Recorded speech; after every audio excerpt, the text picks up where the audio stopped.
Hey, what's up and how's it going, everyone? Well, I'm so glad that you have took your time to spend with me right here today on the MRB Wrestling Review Show.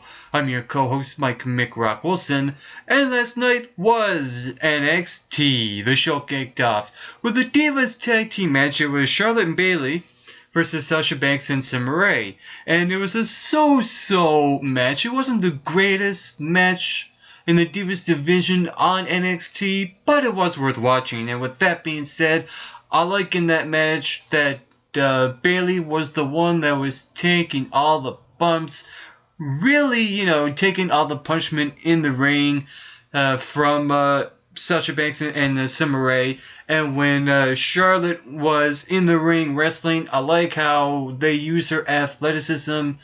When she would apply the armbar to Sasha Banks, she would flip over, and when she would flip back, she would drive her knee to her back and still apply that armbar. I thought, those aspects of the match actually played out pretty well. And another thing that played out pretty well was the heel turn at the end. What happened was that when Bayley was going to tag in Charlotte for that hot tag for the momentum to shift, you saw Charlotte kind of, she was reaching over, but as Bayley was reaching over to Charlotte, you would see Charlotte reach back, and when Bayley got to the corner, you saw the big slap to the face on Bayley from Charlotte.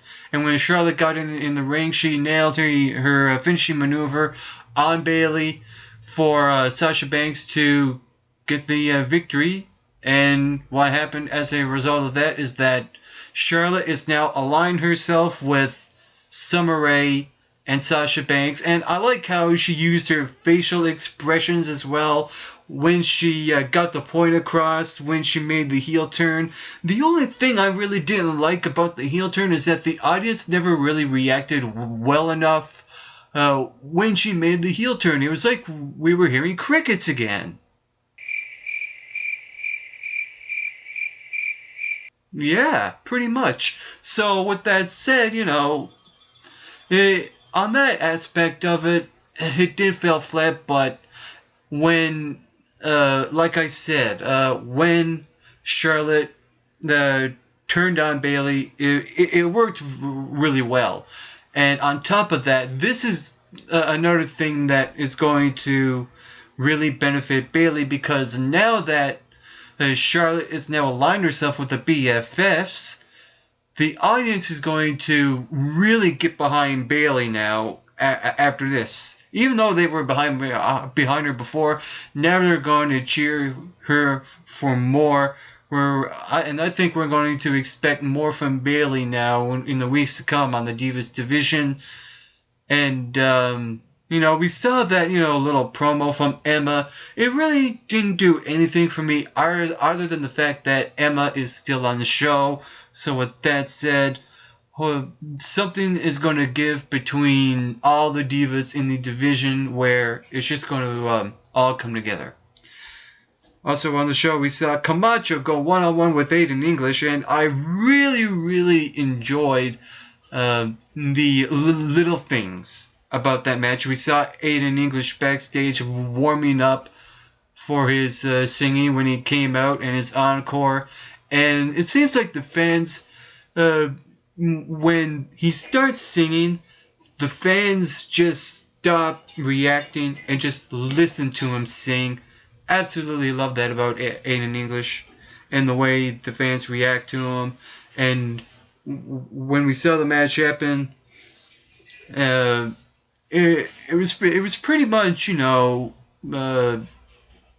weird kind of way. Was not half bad. We saw Camacho actually applying some moves on Aiden English before Aiden English came out with his finisher out of nowhere.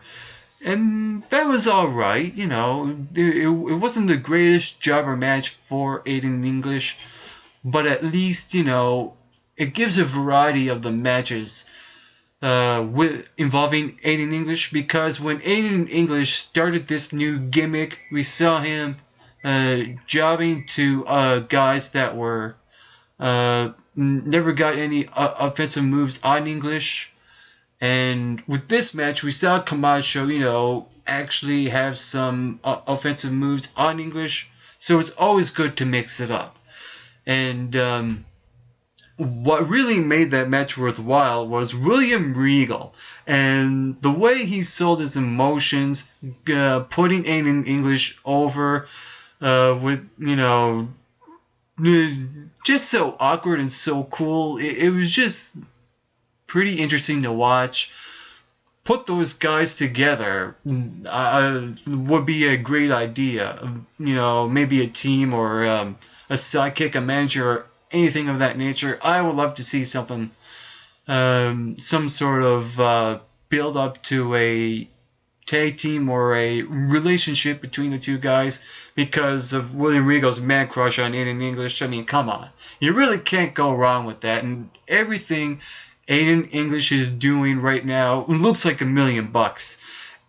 And the funny thing is that even though he's being portrayed as a heel, the fans like him like a babyface. So, with that said, I love how the audience reacts to certain superstars, even though their intentions are not, what they seem.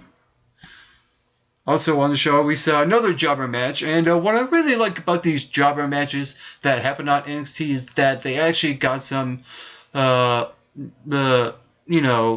offensive moves in throughout their matches. In case in point, Danny Burch versus Mason Ryan. I like that Danny Burch actually got a few licks in on Mason Ryan before Mason Ryan hit his big boot and then his finishing maneuver to get the win.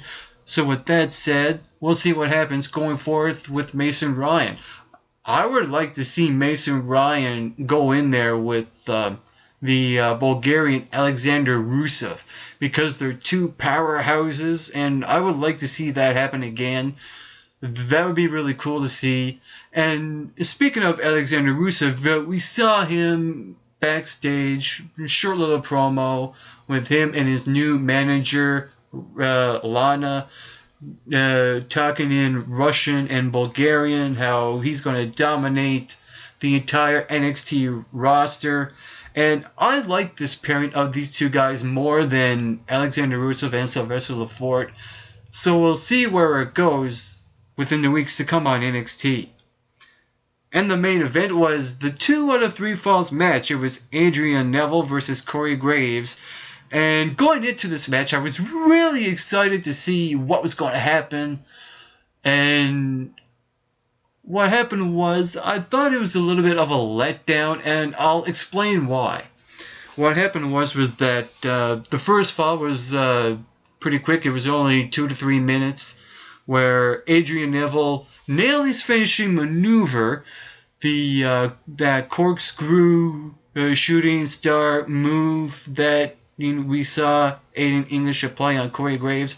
I would rather see that happen on the third fall, when it's tied 1 apiece, and in the same time have Corey Graves get that first fall so that the fans could get behind more on Aiden English, and we didn't get that, and I'm kind of disappointed in that.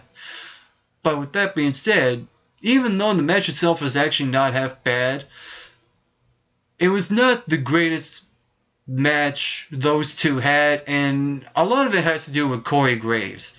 And I don't think, and the reason why he's not going over well enough as a heel is that he's not selling it in his facial expressions. All he does is just come out and apply the knuckles, stay down, and we just see this blank, dull face from Corey Graves, and he really doesn't do anything to get any heat from the fans, even though, yeah, they're booing him, but he needs to do a bit more to his character. And on the flip side of that, when Adrian Neville was going through this match, I love how he sold his emotions. This guy is phenomenal when it comes to selling his emotions, his bumps. What happened was that throughout the second fall, we saw Corey Graves work on the knee, and he got the second fall via submission with his maneuver Lucky 17. And when we got to the third fall, it was another, quick, pinfall where Adrian Neville rolled up Corey Graves. And what happened was that we saw Aiden English trying to go up to nail his finishing maneuver, only to crash and burn. And this is where the match got intense, where Corey Graves applied his submission move again. And that's where it got really good, because we the fans wanted to see Aiden English get to the ropes. He got to the ropes. I thought that moment was actually pretty good in the match, but overall it was a little bit of a letdown. I would rather see Aiden English lose the first fall and get the other two falls. Even though it was a well-constructed match, I would rather have it that way, where Adrian Neville is the complete underdog and pulls off the upset, instead of having Aiden English getting the first fall, Corey Graves getting the second fall, and then English getting the third fall. So overall, it was a little bit of a letdown, and in the same time, it was actually not a bad match, but it wasn't a good match. Overall, the show I thought was actually not half bad. I thought it was a little bit of redemption from last week's show. So overall, I give it a good 7 out of 10. And that was my review of last night's episode of NXT. For the MRB Wrestling Review Show, I'm your co-host Mike McRock Wilson. And to all you MRBers watching, get plenty of rest and always do your best.